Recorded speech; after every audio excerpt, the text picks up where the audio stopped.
एक समय की बात है। एक राज्य में एक प्रतापी राजा राज करता था। एक दिन उसके दरबार में एक विदेशी आगंतुक आया और उसने राजा को एक सुंदर पत्थर उपहार में दिया। राजा वह पत्थर देख बहुत प्रसन्न हुआ।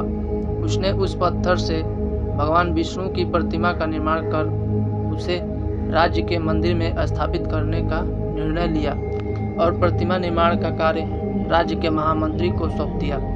महामंत्री गांव के सर्वश्रेष्ठ मूर्तिकार के पास गया और उसे वह पत्थर देते हुए बोला, महाराज, मंदिर में भगवान विष्णु की प्रतिमा स्थापित करना चाहते हैं। 7 दिवस के भीतर इस पत्थर से भगवान विष्णु की प्रतिमा तैयार कर राजमहल में पहुंचा देना।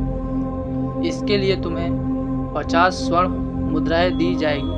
50 स्वर्ण मुद्राओं की बात सुनकर मूर्तिकार खुश हो गया और महामंत्री के जाने के उपरांत प्रतिमा का निर्माण कार्य प्रारंभ करने के उद्देश्य से अपने औजार निकाल लिया। अपने औजारों में से उसने एक हथौड़ा लिया और पत्थर तोड़ने के लिए उस हथौड़े से वार करने लगा, किंतु पत्थर जस का तस रहा। मूर्तिकार ने हथौड़े के कई बार पत्थर पर किए, किंतु पत्थर नहीं टूटा।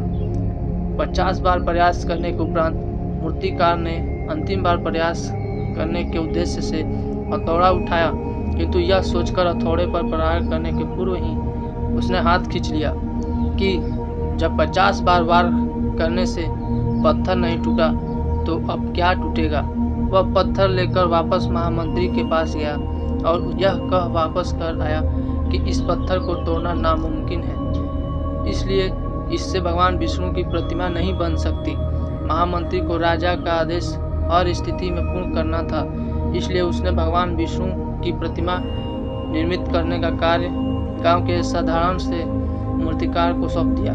पत्थर लेकर मूर्तिकार ने महामंत्री के सामने ही उस पर हथौड़े से प्रहार किया और वह पत्थर एक बार में ही टूट गया। पत्थर टूटने के बाद मूर्तिकार प्रतिमा बनाने में जुट गया। इधर महामंत्री सोचने लगा कि काश पहले मूर्तिकार ने एक अंतिम प्रयास और किया होता तो सफल हो गया होता और 50 स्वर्ण मुद्राएं का हकदार बनता।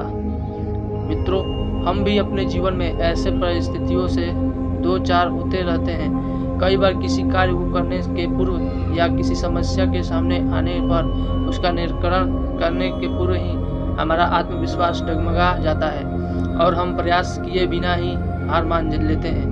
कई बार हम 1-2 प्रयास में असफल मिलने पर आगे प्रयास करना छोड़ देते हैं, जबकि हो सकता है कि कुछ प्रयास और करने पर कार्य पूर्ण हो जाता या समस्या का समाधान हो जाता।